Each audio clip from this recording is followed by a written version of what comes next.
gerist áskrifendur á samstöðinni og taki þátt í að byggja upp öfluga og róttæka samfélagsumræðu.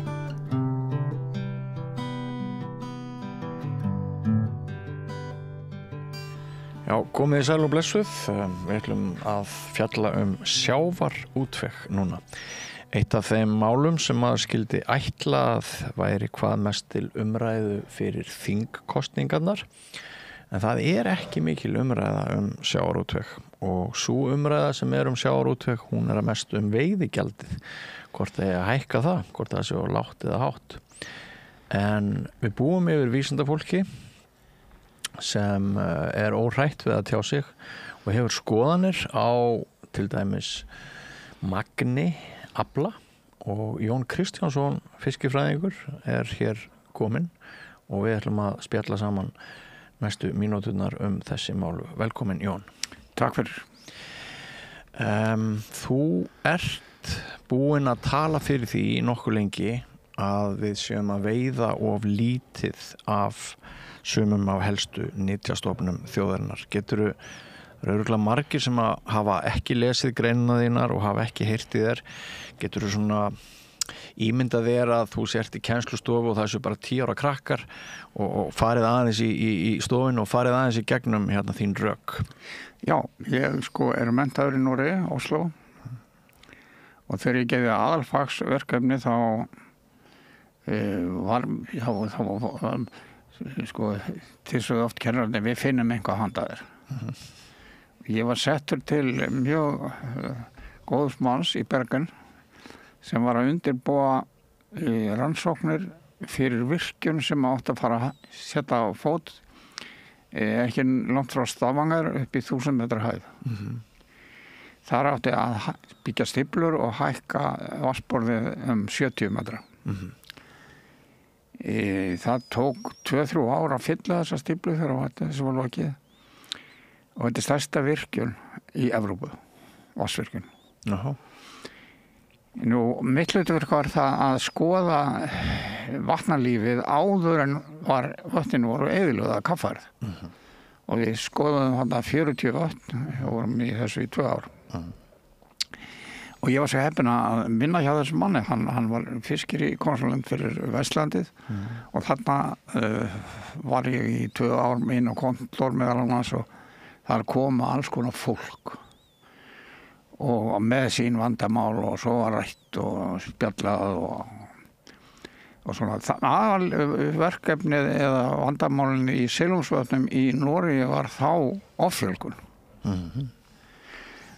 Og það var aðalega offjölgun í vötnum sem voru nálægt vegum. Vegna þess að menn vildu veiða stærsta fiskinn og notuðu grófnet og fóru með stærsta fiskinn til matar. En vildi ekki vera veiða þann smá. Þetta varð til offjölgunar. Og þegar þú fjarlægir fisk úr vatnið, þá það fyrsta sem gerist það að nýliðun vex. Af því að nýliðunar hæfileikar eru þannig að þá velur að vera pláss og matur fyrir nýja kynslóð. Og með því að létta vatninu þá var til meiri matur. Og fiskur fór að stækka. En nýliðinu var oft svo mikil þú réðir ekkert við þetta. Og þó þú settir mikið aflinu og sérstaklega það að fiskur af þessari stærð var illseljanlegur. Þannig að vötnin voru meira og minna ónýtt, mikið af vötnum. Og það var alveg gríðarlegt átak til þess að gresja eitt vatn. Nú þetta var gert, ég gerði þetta heima og þetta skilaði árangri í Meðalfellsvatni, Djúpavatni, bara eins og hendi veifað. Við tókum úr Djúpavatni eins og litla vatni 1 tonn og þá var hætt vegna þess að þessi stóða vatni eins og við getum ekki haldið þess áfram því að það er alltaf jafn mikið veiði fiskurinn kemur í netin til að láta drepa sig eða veiða sig. Það var náttúrulega ekki svoleiðis, það var bara svona mikið veiði og það bara verður svo töfrasproti fiskurinn fór að vaksa mjög hratt. Svo var þess að hætt og þá fór allt í sama farið. Og það sem sagt lykillinn að nýtingu dýrastofna. Það að þau hafi nóg pláss og nógan mat. og þetta vorum við að vinna. Ég var búin að sýna fram að það tók mig 2 ár að sitja rólegur og áður en ég var alveg viss, sko. Það gekk allt út af það að fækka netum og fljúga yfir og passa með að vera ekki að leggja helgar og allt þetta tótt. En svo verið að gera til dæmis í Mývatni núna? Já. Mývatni nú alveg löngu ræða ég var þar í 10 ár. Já, og lærði mikið og stærsta vitleysan sem ég gerði það var að taka undir það að setja kvóta á veiðina. Og það var þannig að 1980 vatni næstum fisklaust eins og kemur fyrir.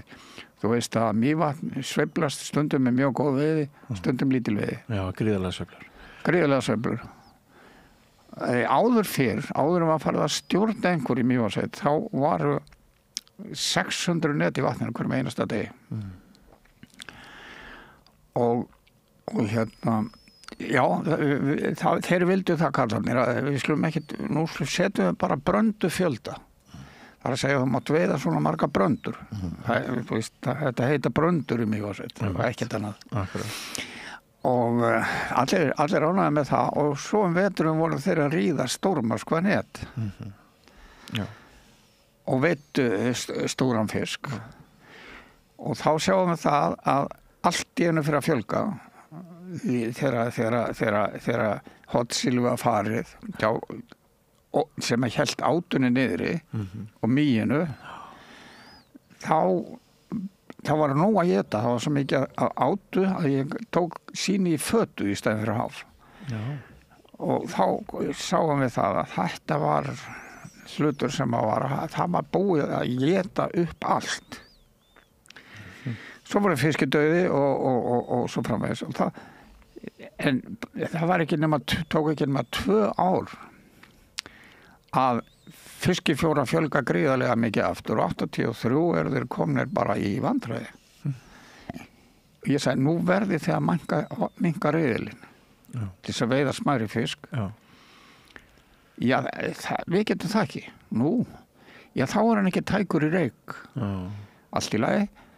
Þið hafið velja að hafa smærri fisk eða hætta reikja.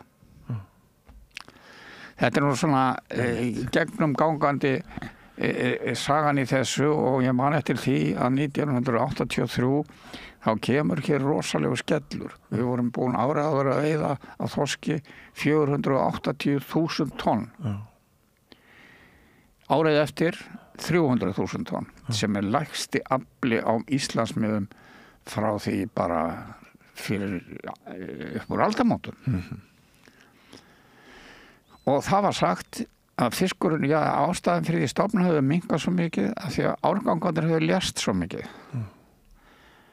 Þess vegna þyrfti að friða fiskinn. Ég man nákvæmlega hvar ég var þegar ég heyrði þetta. Ég var að keyra framhjá í Laugarnesinu framhjá strætó plásinu þarna.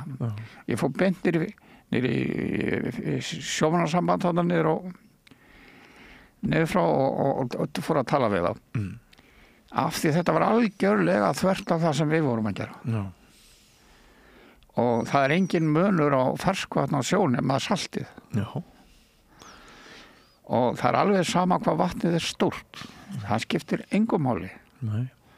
Vegna þess að þú getur litið á stórt vatn sem samansettur mörgum litlum. Og svo tekur girðingarnar í burtu og þá er þetta bara eitt stórt með sama vandamálið. Þannig að ég bankaði upp á hjá Steingrími upp í forsætisráðuneytinu og sagði, Steingrímur, nýtingarstefna Hafró er röng. Og það var hann var mjög hissa, hann tók nú vel í þetta og ég var varla komin heim og þá var hringt frá sjávarútvegsráðuneytinu og beðið hann að koma þar á fund út af því að ég sagði að það þarf að veiða meira, það er ekki hægt að friða sveltandi fisk. Og þar tók Halldór á móti mér á samt Jóni Sigurðssyni. Ég var tekin í það sem við köllum 3 gráðu yfirheyrslu. Og það endaði með því þegar ég fór þetta svona klukkutími að ég sagði, ég kom ekki hér til þess að láta negla mig á vegginn. Ég kom hérna til þess að reyna að hjálpa ykkur. Og þannig byrjaði nú ballið, síðan heldum við fundi í Norræna húsinu þar sem við fórum yfir þetta, vorum 4. Já. Og ég sagði þá að það verður aldrei hægt að byggja upp fiskstofn með friðum. Hungri, aldrei.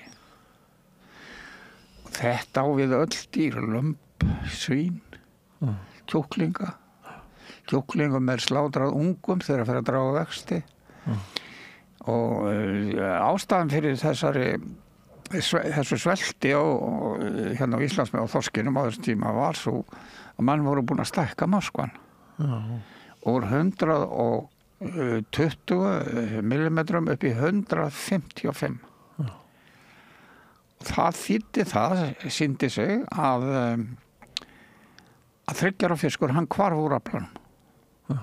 Þetta var það sem að Bretarnir sóttust mest eftir, það var þessi fiskur sem að passaði í Fish and Chips og þeir veittu hann og Jón Jónsson forstjóri gerði úttekt á afla Breta 1965 held ég og þar kom í ljós og þessar tölur voru til að þeir veittu helmingin í fiskafjölda sem þeir veittu var undir því sem að mátti veiða þarna, það var undir 55 cm sem að voru mörkin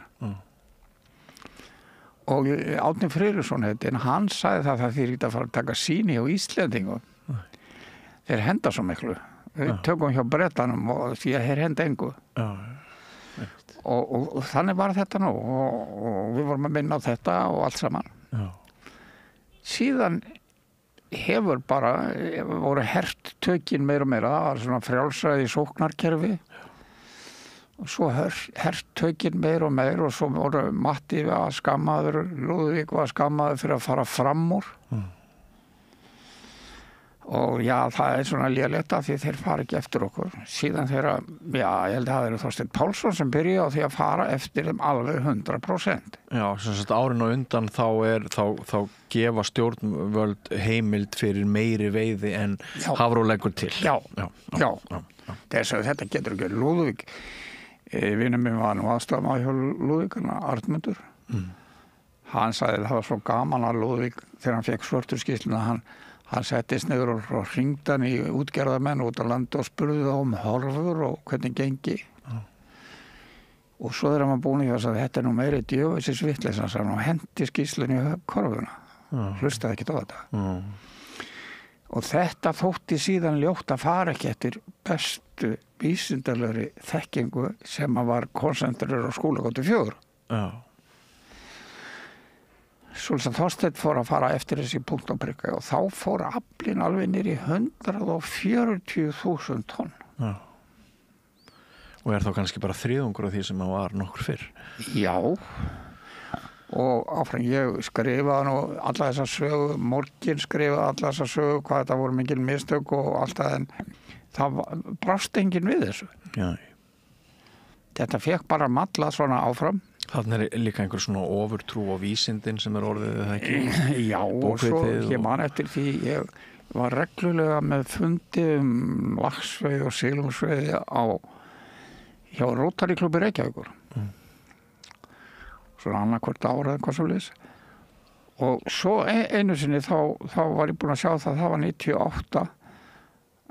Þá var aflinn að aukast og kvótinn að aukast og allir rosalega ánægði með það og ég fór með fyrirlestra sem ég sýndi það að þetta mun ekki gerast nú fer hann niður aftur það var bara uppi fótur og fytt og það stóðu þarna 2 menn, Kristján Ragnarsson og Þorsteinn Pálsson eins og kortapar og svo þetta veri hættult að vera með svona djöfisvitlis eins og ég væri með ég maldaði nú í móin og færði rök fyrir þessu, sýndi þeim línuritt og sagði bara, við skulum bara hittast þetta í 3 ár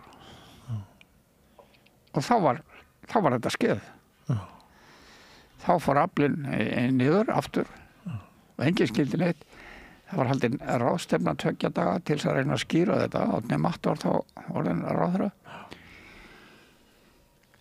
og þá voru fengni menn til þess að skoða þetta og einn fiskifræðingur og doktor Tumi Tómasson, hann var fenginn til þess að gera úttekt á gagnrýni á Hafró sem var orðin mjög mikil. Já. Og hann var starfsmaður, hann var sko skólastjóri í Sameinuðu þjóða fiskvinnsluskólanum sem ennþá rekin. Og hann var að vinna þessu þarna niður frá og hann var fyrir hálfgerðu einelti þegar hann var að vinna þetta. En skýrslan var mjög góð og til, en það var aldrei farið eftir henni. Það var að leggja til hvað það að gera til þess að breyta áherslum til þess að finna út og svo framvegis, eins og eðlið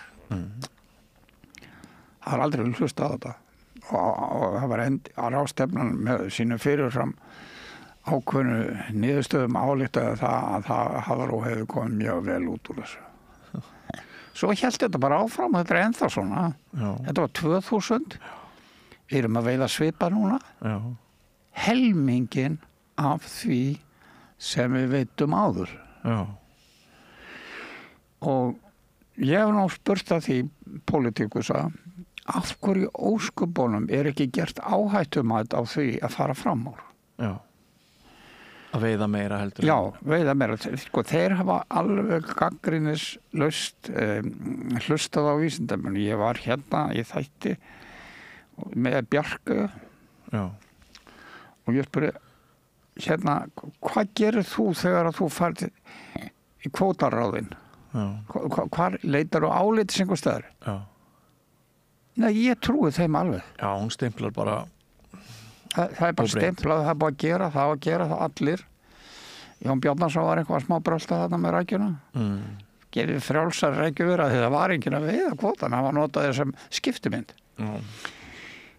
Og ég segi, þið verðið að gera áhættumat.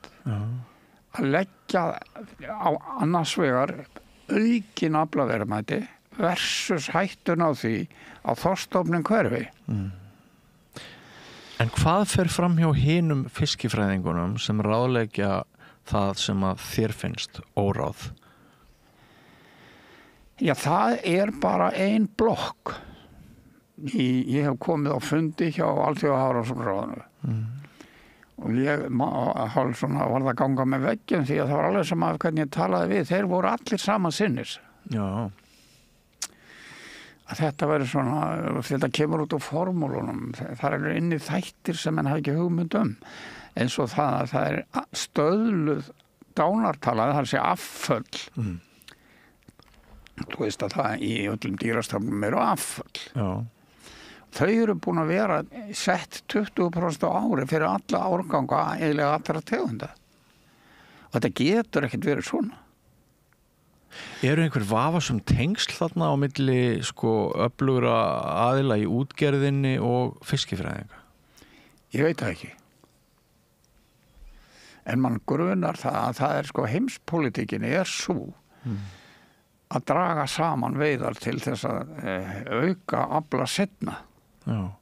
Hentar það íslenskum útgerðarmönnum dagsins í dag ekkert endilega að auka veiðarnar til samræmis við það sem að þú myndir ráðleggja? Já, það hentar þeim því að ég man alltaf eftir því að Davíð ætlaði að auka kvótanum 30.000 tonn í þorski.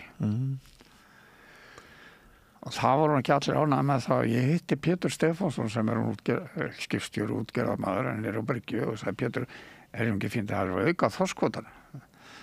Nei, það ekki gott því að þá lækkar verðið. Það eykst framboð og lækkar verð.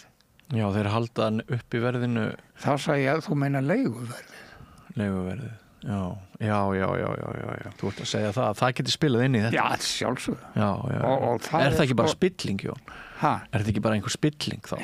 Jú, varst ekki að skrifa spilling? Jú, en ég skrifaði ekki þetta tiltekna dæmi. Nei, þetta það að því menn kannski þekkja þetta ekki. En ég hef búin að hrærast í þessu alla starfshæðina. Já. Og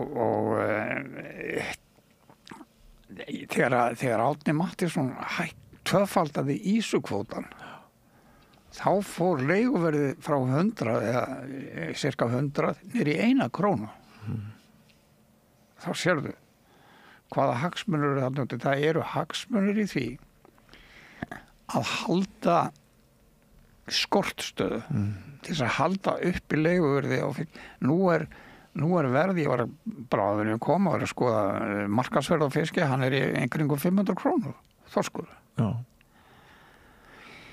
Og á sama tíma menn að bitast hvort eigi að vera 5 milljarðar eða 10 milljarðar í leiguverði. Sko, hagnaður síldarvinnslunar var meiri heldur en öll þessi hvað heitir auðvitað gjaldið. Bara hagnaður einnar útgerðar. En öll veiðigjöldin. Já, og svo séu það að sko, kannski passar ekki að vera að tala um svona meiri spillingu en Jú, endilega. En þeir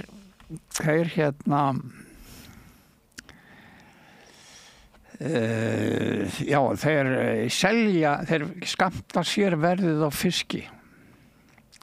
Það er að segja, ef markaðsverð á þorski 500 kall, þá kaupa þeir hann á sínum togurum á 300, sirka, einhvað svolítið. Þetta getur að þeir eiga alla virðiskeðjuna frá þeir eiga alla virðiskeðjuna og þeir eiga meira að segja flutningabílana í útlöndar sem að flytja fiskin heim. Og þar taka þeir hagnaðinn sem kemur aldrei til Íslands. Þannig að aflaverðmætið rangt. Það miklu meira heldur en gefið upp vegna þess að það falið á Kýpur og við þekkjum þessi mál. Þurfum ekki að fara nákvæmlega í það. Og þess vegna eru þeir bara ánægðir með status quo. Sjá til, við erum að veiða 200.000 tonna þorski sem minna en helmingur af því sem við vitum áður. Og svo erum við að tala um ofveiði. Ef það væri hægt að ofveiða fisk, þá væri allur þorskur löngu ofveitur og farinn. Hér voru allra þjóða kvikindi sem að vittu eins og þeir gátu og hvar sem þeir voru og inn í firði og allstaðar. Aflinn var alltaf mjög mikill. Af þeirri einföldu ástæðu, það ekki hægt að ofveiða fisk. Hann lærir á þig. Það hefur verið rannsakað. Hvernig gerir hann það? Hann gerði það Knut Dahl fyrir 120 ára síðan. Hann var með litla tjörn, og vildi rannsaka fjölda fiska, meta stofnin, og það gerir maður og gerði þá þar sem það hægt, sko, þá merkir og kannski 100 fiska. Svo fer það að veiða og þú veiðir 20, þá það 20% af stofnunum. Maður reiknar með því að hann blandist. Og hann sagði þennan merkilega hlut: ég gat strax veitt 30% af merkjunum. Ég gat aldrei veitt 50%. Þá var fiskurinn farin að forðast. Hann lærir á veiðarfærin. Þetta veit ég mjög vel. Ég búin að veiða í flestum vötnum landsins í 50 ár. Og maður sér þetta, sko. Þú leggur alltaf á saman stað og svo hættur að veiða. Svo flyttur þið 50 metra, þá byrjar ballið aftur. Af því fiskur staðbundinn og akkur hann staðbundinn. Vegna þess að það fæðuskortur. Og hann vill bara verja sitt svæð. Vill ekki fara að leita annað, það kannski annar sem ítur hann burtu. Þannig að þeir eru staðbundir og ég sé þetta. Við vorum í Friðmundavatni, þá merktum við fisk, við vorum 3 gildrur sem vittu lifandi fisk og merktum hann og ég fór alltaf með hann út í mitt vatn og sleppti hann þar. En hann endurheimtist í orginal gildrun. Hann átti heima þar og hann fór þangað aftur. Og þetta svona. Nú einhverjir sem að hlusta á þig eða horfa á þig og þeir hugsa, þessi maður ekki bara einhver vitleysingur? Þú hefur verið að vinna fyrir ríkisstjórnir annarra landa og önnur fyrirtæki í sjávarútvegi heldur en hinn íslensku í seinni tíð, það ekki rétt hjá mér, og það töluvert mark tekið á þinni kunnáttu og vitneskju og ráðgjöf víða utan landsteinana, það ekki rétt hjá mér? Jú, sko, ég hætti þarna 86 eins og ég sagði þér, síðan ég búin að vinna Eftir frekar stuttan feril hjá Íslenska ríkinu eða eitthvað? Já, ég var hjá Veiðimálastofnuninni 17 ár. Já, ok, 17 ár þá. Og svo ég var nú bara fyrir skoðanir mína lagður í einhelti. Það var þannig? Já, já. Forstjórinn lagði mig í einhelti. Meðal annars þá þetta sem við erum að tala um núna eða eitthvað annað? Já, nei, ég var alveg á móti því að sleppa laxaseiðum. Það var alveg tilgangslaust, við vorum búin að finna það út. Það mátti ekki vegna þess að fá Kollafjörðstöð var að selja laxaseiði. Já, hver var forstjórinn sem lagði í einhelti? Þór Guðjónsson, hann var veiðimálastjóri í áratugi. Já. Og ertu búin að vera svona útlegi innan Íslands síðan? Já, það byrjaði þannig að ég kem heim og sendur upp í Borgarfjörð að kíkja á fisk þar og þá heyrði ég að það er það miðla hítarvatni til þess að á þurrkatíma að snafsa ána svo veittist meira af laxi skilur ef það er þurrkur sem kemst ekki það voru að hleypa vatni á og lækkuðu í vatninu og ég var algjörlega á móti því og fór upp í Borgarfjörð og sagði þetta gerir maður ekki, þú eyðileggur ströndina eyðileggur fjöruna minnkar fæðuna og allt þetta og þetta þekkti ég náttúrulega frá Noregi í sambandi við virkjanirnar. Ef þú virkjar vatn þá eyðileggur það eyðileggur fjöruna það er ekki gaman að ganga í steinfjöru og lækka vatni 10 metra svo ég lagðist á móti hann var alveg brjálaður og fór upp í Borgarfjörð til þess að reyna að redda þessum málum og svona urðu árekstrar ég sagði það þarf að veiða meira það þarf að grísja þessu ég gerði það bara góðan árangur og svo var sagt að stofnunin á að hafa eina rödd einmitt og þegar átt að fara að gera með að netagerðamanni þá hætti ég. Þetta er ekki vegna þess að þú hefur verið einhver alþýðubandalagsmaður, róttækur til vinstri ég eða hef aldrei svoleiðis? verið í neinum flokki. Pabbi var í þjóðvarnarflokknum ég gekk í seinna í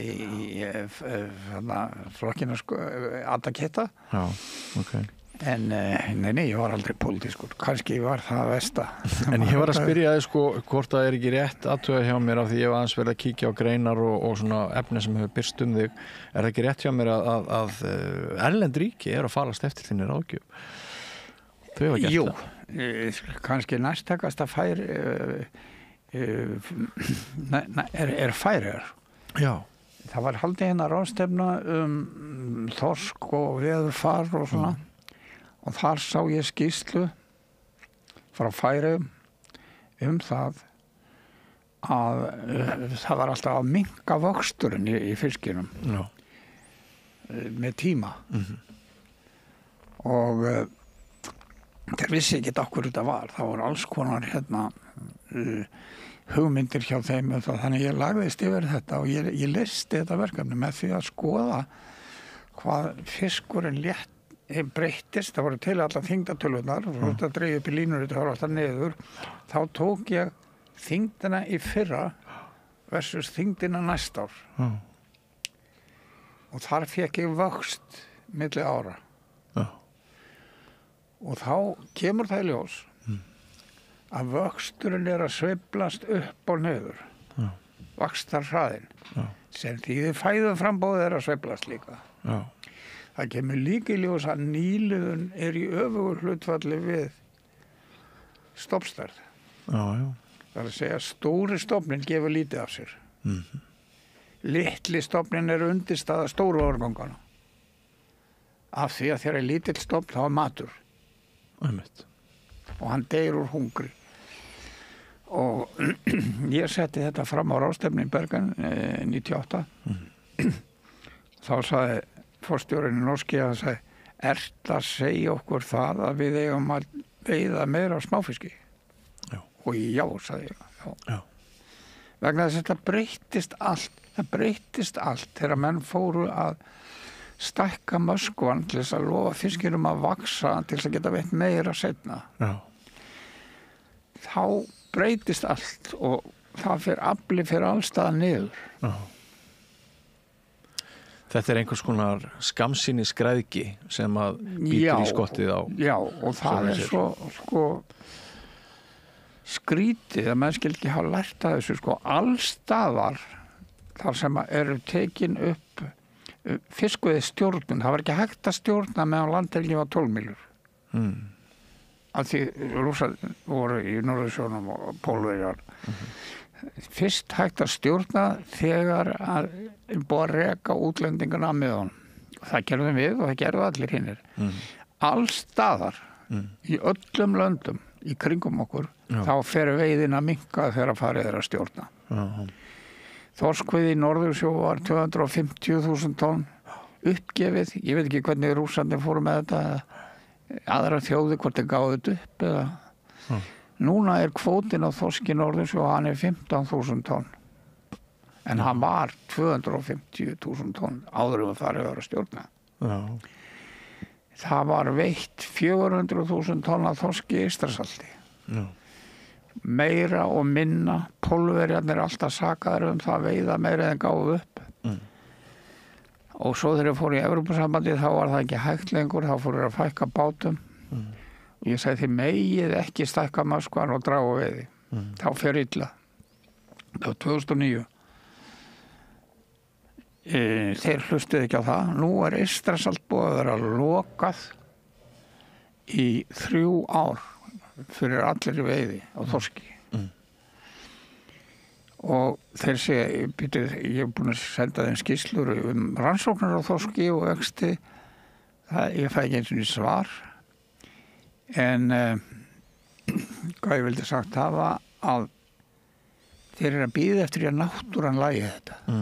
Þetta lægist sko, ef þú gerir eitthvað rangt þá lokar augunum og býður eftir að lægist að sjálfur sér.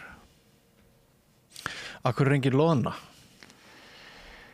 Já, ég get ekki svarað því en ég hef bent á það að loðna er aðalfæða þorsksins fyrstu 2 árin aðalega. Og loðnan hafa sér þannig, henni er hringt hérna fyrir sunnan, vestan. Þaðan fer hún í Norður-Finnland og á landgrunni og er að fita sig fyrstu 2 árin. Þá tekur hún strikið norður úr til þess að fita sig ennþá meira og síðan kemur hún eftir eins árstöld þar til hrygningar hingað. Og suður. Þorskurinn er að djöflast í henni meðan hún er á landgrunninu. Þannig ef er vannveið á þorski og hungursneið, þá getur hann meira á loðnusveiðum. Það voru færri sem að komast í síðasta fytunartúrin.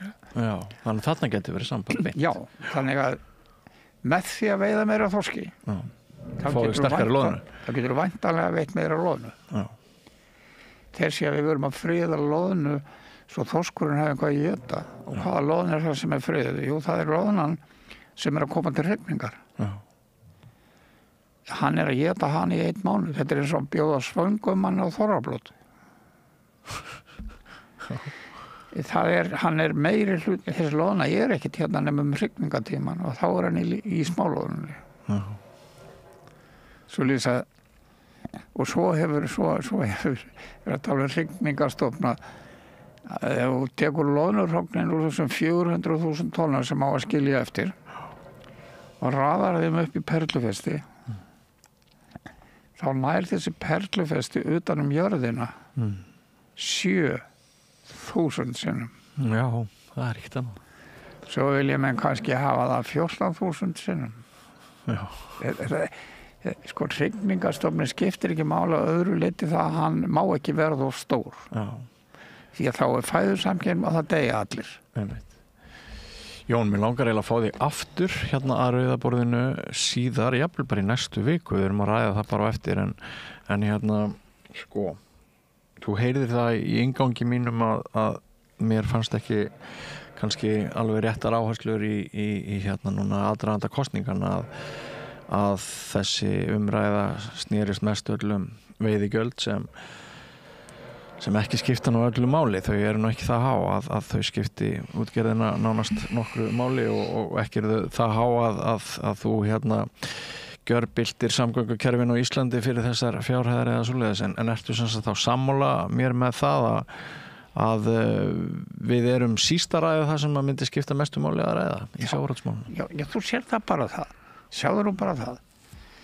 Hver er áhættan að veiða 100.000 tonn meira sem að ef við gerum það, þá erum við komin í sama afla eins og var hörmungar árið 83 sem leiddi til kvótakerfisins. Já. Þá tapaðist allt í 200.000 tonn vegna hungurs. Og hérna í umræðunum erum við að tala fram og aftur í einhverjar 10 milljónir eða 15 milljónir. 100.000 tonn af þorski eru samkvæmt markaðsverði í dag 50 milljarðar í sko upp úr sjó. Já. Og vanin að minnstakosti tvöfalda það sem innlegg í þjóðarbúið. Já. Og þú telur að tengsl og spilling hafi þarna áhrif? Já, það er einhver hulin hönd. Hulin hönd? Forstjórinn hann neitaði því á fundi núna ekki fyrir löngu þegar var að sagt að þegar við lofaði okkur 500.000 tonum ef við hlustuðum á það. Forstjórinn ennþá stendur upp og neitar þessu. Nú. Þetta er allt til á prenti. Já. Hann Artur fór nú vel yfir þetta hérna hjá honum Grétari. Hann sagði eins og það kom hver toppurinn á Hafró og sagði þetta. Sendi skýrslu til landhelgisnefndar þetta sem við finnum ekki núna. Nei, einmitt. Það búið jarðana. Já. En kannski, ég veit ekki. En ef við færum að þínu ráðum, myndum veiða meira en fiskifræðingar Hafró leggja til. Já. Ættu við þá leið að minnka hérna möskuna? Já, ég myndi rekja það til sko. En burt sé frá því. Já, það er rétt nýting, skilur þú. Ef þú ert að borða köku, þá skerð hann í botn. Ef það er nú marsipan í botninu, þú skerð hann í botn. Já. En þú plokkar ekki jarðarberin ofan eða nei. Og það er það sem við erum að gera. Og fæðu þörfin er gríðarlega mikil enda. Sérðu það til dæmis núna. Það er allir þorskángangar að léttast. Og sérstaklega smáfiskurinn, hann er afétinn og hinir að stækka að þetta er étan. Já. Og það er hvernig stendur og fröðar mig er þessi munur á hundi og manni. Hundurinn lærir á reynslunni en maðurinn ekki. Og hvaða vísindamenn eru það sem að góna í gögnin sín og skilja þetta ekki? Vegna þess að það er miklu meira atriði að meta fiskinn sem þú sérðu og færðu upp á vatni. Eða ég er að fara í vatn, ég þarf ekki að leggja nema 5-6 neti innan nótt, þá veit ég alveg hvernig ástandi er á stofnunum.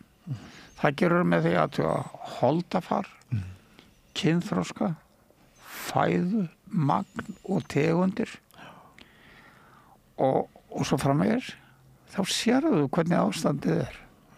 Með áratuga reynslu.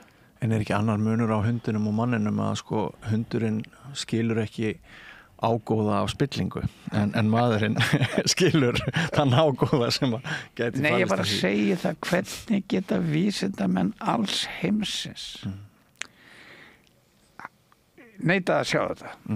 Ég man eftir því einu sinni, þá var ég í ráðstefnu í Skotlandi, þetta var held ég 2007 í Edinborg. Þá voru við sjómennir sem að halda mikið upp á með þarna að biðja með og bauðu mér á ráðstefnu. Þar kemur fram maður sem að talar það hvað gerðist við Kanada, ofveiðið við Kanada. Og hann fer og sýnir gögnum það að það hafi verið sko fæðuskortur og ofveiði sem að hafi tortímtunum. Ég talaði svo við hennar mann og sagði, veistu það Rós, þetta fer aldrei saman. Ofveiði og hungursneið fara ekki saman. Já, veistu hvað hann sagði? Já, en við verðum alltaf að láta þetta fylgja með. Já. Þetta er enn nota sem gríla. Einmitt. Jón, ertu ekki til í að hitta mig aftur í næstu viku? Það er annað umræðefni sem... Veist hvað ég kosta? Já, jú, ég er alveg til það. Já, það er annað umræðefni sem ég langar til þess að ræða við þig sem að bara mér finnst fara betur á að við dekkum í einum þætti frekar en að vera að bæta því við þessu umræðu. Já. Ég ætla ekki að segja áhörundu hvað það er, en mér finnst það sjálfum svolítið spennandi.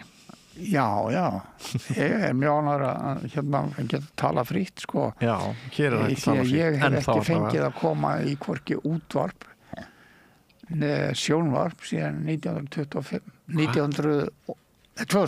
Hvað er þetta að segja? Já. Býtu, af hverju ekki? Lifum við ekki hér í skoðanafrjálsu landi? Það sagði mér einn ritstjóri á DFF þegar ég var hann spurði mig ákveðna hluti. Þá hringdi forstjóri Hafró og sagði, af hverju eru þið að tala við þennan mann? Já. Það átti að koma inn. Þetta mál á Grundarfirði var svolítið sérstakt vegna þess að átti að loka öllu. Af því fiskurinn var svo smár. Trillukallarnir fengum mig til þess að fara þarna norður og taka sýni og það kemur í ljós að 50 cm þorskur sem er svona fyrir neðan lokunarmörk hann er 4 til 8 ára gamall. Hann er fullorðinn. Hann er að hrygna. Þetta var engin ungfiskur. Þetta var horaður fullorðinn fiskur. Og ég sagði það að þetta gerði skýrslu þetta og allt og þetta var tekið fyrir á Alþingi. Þá sagði Árni Matthíasson að þetta hefði ekkert verið neitt að marka hjá mér. Af því að ég hefði ég sagðist, þarna ég tók helminginn af sýnunum úr litla karinu og þeir flokka fiskin í stóran og lítinn. Undir máls og þú veist. Og ég tók helminginn úr því kar og helminginn úr hennu. Já, þetta var ekki random sýni, sagði hann. Og nei, veistu, ég var ekki að gá að því. Ég var að gá hvað smáfiskurinn var gamall. Átti ég kannski að láta blindan mann fara í kösina og henda mig í mig fiski. Þá er það úrtak, hlutlaust úrtak. Ég var ekki að gá að því. Ég var að gá að því hvað þessi fiskur var gamall. Svo stoppaði Guðjón tók þetta upp á Alþingi. Það var bara deitt. Ég er búin að fara marga fyrirlestra á Alþingi. Segja þetta. Það er svo skvetta vatni og ekki neitt. Það sem gæti hafa gerst er að þú stuggar við hagsmunum, þú stuggar við sægreifunum með þínum ráðleggingum og með þínum málflutningi. Það er mjög stutt á milli ráðandi stjórnmálamanna í gömlu valdaflokkunum og hagsmuna útgerðarinnar. Ég held því fram í bókinni minni Besti vinur aðal að fjölmiðla spilling sé mjög stór hluti vandans hér. Já. Og fjölmiðlarnir, kollega mínir, aðrir blaðamenn, aðrir fjölmiðlamenn, þeir láta eins og þessi bók hafi ekki komið út vegna þess að það er þeirra viðbragð. Það er að láta eins og eitthvað hafi ekki gerst, móðgast, útiloka, ít út í horn, eins og þér hefur ít út í horn.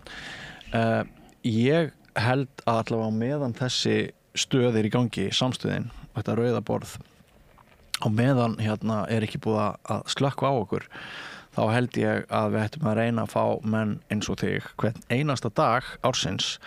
Það eru sérstök verðmæti í fólki sem ekki gengur sömu götu og aðrir og þorir að hafa sjálfstæða skoðun og mér finnst mjög áhugavert að heyra þig lýsa því hvernig fjórða valds varðhundarnir á hinum fjölmiðlunum hafi lokað dyrunum fyrir þér þannig að þú fáir ekki að tjá þig nema það bara hér, nú orðið.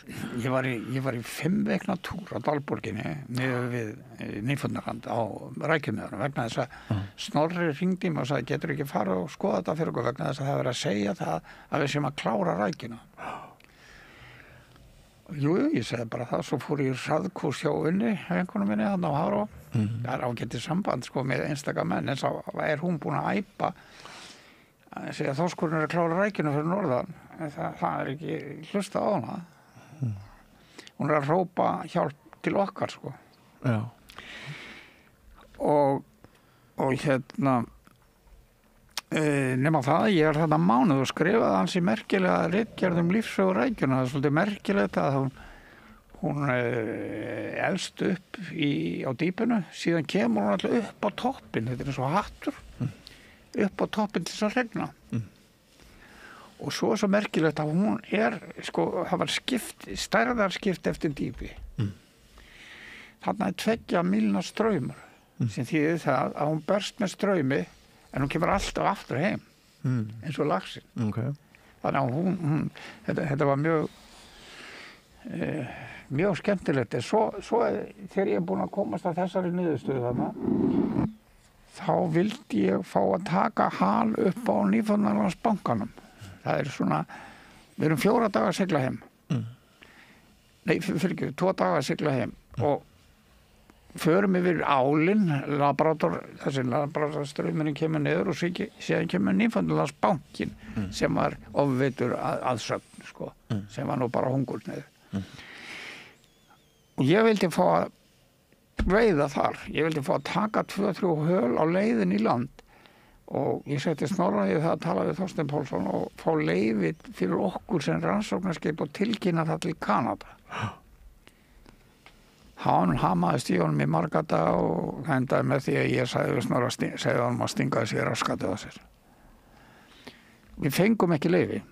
Árið seinna koma Færeyingar og þeir gera þetta sama sem ég ætlaði að gera.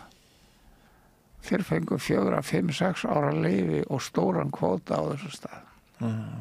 Bara verið að gefa þar á kjaman persónulega? Já, ég mátti bara ekkert, nei, ég hef búin að missa mörg verkefni. Já.